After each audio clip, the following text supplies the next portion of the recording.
ഒറ്റ രാത്രി കൊണ്ട് പ്രിയപ്പെട്ട മക്കളെ നഷ്ടപ്പെട്ട ഞെട്ടലിലാണ് ആലപ്പുഴയിലെ വാഹനാപകടത്തിൽ കൊല്ലപ്പെട്ട 5 വിദ്യാർത്ഥികളുടെ വീട്ടുകാരും നാട്ടുകാരും.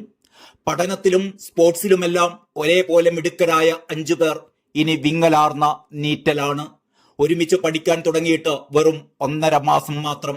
അപ്പോഴേക്കും ചങ്കും കരളുമായി മാറിയിരുന്നു ആ സംഘം. ഒടുവിൽ പ്രിയപ്പെട്ട കൂട്ടുകാരെ തനിച്ചാക്കി ഒറ്റ രാത്രിയിൽ അവർ 5 പേർ ഒരുമിച്ചിറങ്ങിപ്പോയി. ക്യാമ്പസിലും വീടുകളിലും വേദനയല്ലാതെ മറ്റൊന്നുമില്ല. കോട്ടയം സ്വദേശികളായ ദേവാനന്ദനും കുടുംബവും 12 വർഷമായി മലപ്പുറം കോട്ടക്കല്ലാണ് താമസം. അപകട വിവരം അറിഞ്ഞ മാതാപിതാക്കളും അടുത്ത ബന്ധുക്കളും തകർന്നുപോയി. പാലക്കാട് ശേഖരീപുരം വത്സൻ ബിന്ദു ദമ്പതികളുടെ ഏക മകനാണ് ശ്രീദീപ് വത്സൻ. പഠിക്കാൻ മിടുക്കൻ. അച്ഛന്റെയും അമ്മയുടെയും സ്വപ്നങ്ങൾ ബാക്കിയാക്കി ശ്രീദീപും യാത്രയായി. ആലപ്പുഴ കാവാലം നെല്ലൂർ ഷാജിയുടെയും ഉഷയുടെയും മകനാണ് ആയുഷ്. കുടുംബം നാളുകളായി ഇൻഡോറിൽ സ്ഥിരതാമസക്കാരാണ്. ഉഷ ഇൻഡോറിൽ നഴ്സായും ഷാജി അക്കൗണ്ടന്റായും ജോലി ചെയ്യുന്നു. മകന്റെ വിയോഗ വാർത്തയറിഞ്ഞ കുടുംബം എങ്ങനെ ഇത് അതിജീവിക്കുമെന്ന ആശങ്കയിൽ കുഴങ്ങി നിൽക്കുകയാണ് ബന്ധുക്കൾ. 1 മാസം മുമ്പാണ് ലക്ഷദ്വീപിൽ നിന്ന് കടൽ കടന്ന് ആന്ത്രോത്ത് ദ്വീപിലെ മുഹമ്മദ് ഇബ്രാഹിം ആലപ്പുഴയിൽ മെഡിസിൻ പഠിക്കാനെത്തിയത്. അപകട വിവരമറിഞ്ഞയുടൻ മുഹമ്മദ് ഇബ്രാഹിമിന്റെ കേരളത്തിലുള്ള കുടുംബ സുഹൃത്തുക്കളും നാട്ടുകാരായ ചിലരും ആലപ്പുഴയിലേക്ക് ഓടിയെത്തി. കുടുംബത്തിന്റെ വലിയ പ്രതീക്ഷയാണ് ഒറ്റ രാത്രി കൊണ്ട് തകർന്നടിഞ്ഞത്. 2 മാസം മുമ്പാണ് കണ്ണൂരിൽ അബ്ദുൽ ജബ്ബാറിന്റെ കുടുംബം പുതിയ വീട് വെച്ചത്. ഏറെ ആശിച്ചു വെച്ച ആ വീട്ടിലേക്ക് ചിരിയോടെ ഇനി കയറി വരാൻ അബ്ദുൽ ജബ്ബാറില്ല. കരഞ്ഞു തളരുന്ന ബന്ധുക്കളെ എങ്ങനെ ആശ്വസിപ്പിക്കണമെന്നറിയാതെ ഉരുകുകയാണ് നാട്ടുകാരും സുഹൃത്തുക്കളും. പഠിക്കാൻ മിടുക്കരായ നാടിന്റെയും വീടിന്റെയും പ്രതീക്ഷയായിരുന്ന ആ 5 പേർ മലയാളക്കരയുടെ നോവായി നീറ്റലായി പടരുകയാണ്.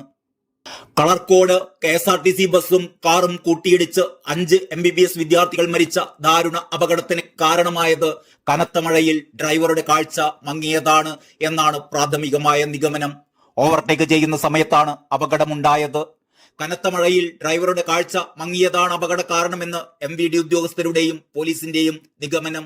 KSRTC സൂപ്പർഫാസ്റ്റിലേക്ക് കാർ വന്നിടിച്ചാണ് അപകടമുണ്ടായത്. ആലപ്പുഴയിലേക്ക് സിനിമ കാണാൻ ഇറങ്ങിയതായിരുന്നു വണ്ടാനം മെഡിക്കൽ കോളേജിലെ 1ാം വർഷ MBBS വിദ്യാർത്ഥികൾ. ഇവർ സഞ്ചരിച്ചിരുന്ന കാർ നിയന്ത്രണം തെറ്റി എതിരെ വന്ന KSRTC സൂപ്പർഫാസ്റ്റ് ബസ്സിലേക്ക് ഇടിച്ചു കയറുകയായിരുന്നു. കാർ വെട്ടിപ്പൊളിച്ചാണ് വിദ്യാർത്ഥികളെ മുഴുവൻ പുറത്തെടുത്തത്. കാറിൽ 11 പേരാണ് ഉണ്ടായിരുന്നത്. മറ്റ് 6 പേർ ചികിത്സയിൽ തുടരുകയാണ്. ഇതിൽ 2 പേരുടെ നില അതീവ ഗുരുതരമാണ് എന്നും പറയുന്നു. അപകടത്തിന്റെ ഞെട്ടലിലാണ് KSRTC ഡ്രൈവർ രാജീവനും കണ്ടക്ടർ മനേഷും. പെട്ടെന്ന് വണ്ടി വന്ന് ഇടിച്ചു കയറുകയായിരുന്നുവെന്നും ഒന്നും ചെയ്യാൻ കഴിയാത്ത അവസ്ഥയിലായിരുന്നുവെന്നും ഞെട്ടൽ മാറിയിട്ടില്ലെന്നും KSRTC ഡ്രൈവർ രാജീവൻ പറയുന്നു. മറ്റൊരു വണ്ടിയെ ഓവർടേക്ക് ചെയ്ത് വണ്ടി വരുന്നതാണ് കണ്ടത്. ഓവർടേക്ക് ചെയ്തതോടെ റോഡിന്റെ മധ്യഭാഗത്താണ് വണ്ടി ഉണ്ടായിരുന്നത്. അപ്പോൾ തന്നെ ബസിന്റെ ബ്രേക്ക് ചവിട്ടി. എന്നാൽ പെട്ടെന്നാണ് വണ്ടി നേരെ തിരിഞ്ഞ് ചെരിഞ്ഞ് ബസ്സിലേക്ക് ഇടിച്ചു കയറിയത്. ബസിന്റെ ഉള്ളിലേക്ക് ഇടിച്ചു കയറുകയായിരുന്നു. ചവിട്ടി ഒതുക്കാൻ പരമാവധി നോക്കി. ബസ്സിൽ യാത്രക്കാരുള്ളതിനാൽ കൂടുതൽ ചവിട്ടിപ്പിടിക്കാനും കഴിയില്ലായിരുന്നു. അവരുടെ സുരക്ഷ കൂടി നോക്കണമായിരുന്നു. പരമാവധി ചവിട്ടി ഒതുക്കാൻ നോക്കി. വാഹനം തെറ്റായ ദിശയിൽ നിന്ന് വന്ന് ഇടിച്ചു കയറുകയായിരുന്നു. അപകടം നടന്നപ്പോൾ സീറ്റിൽ നിന്ന് തെറിച്ച് സ്റ്റിയറിംഗിൽ ഇടിച്ചു. ടിക്കറ്റ് കൊടുത്തുകൊണ്ടിരുന്ന കണ്ടക്ടർ കമ്പിയിൽ പോയി ഇടിക്കുകയായിരുന്നു. യാത്രക്കാരായ ചിലർക്ക് പല്ലുൾപ്പെടെ പൊട്ടിപ്പരിക്കേറ്റിട്ടുണ്ടെന്നും ഡ്രൈവർ രാജീവൻ പറഞ്ഞു.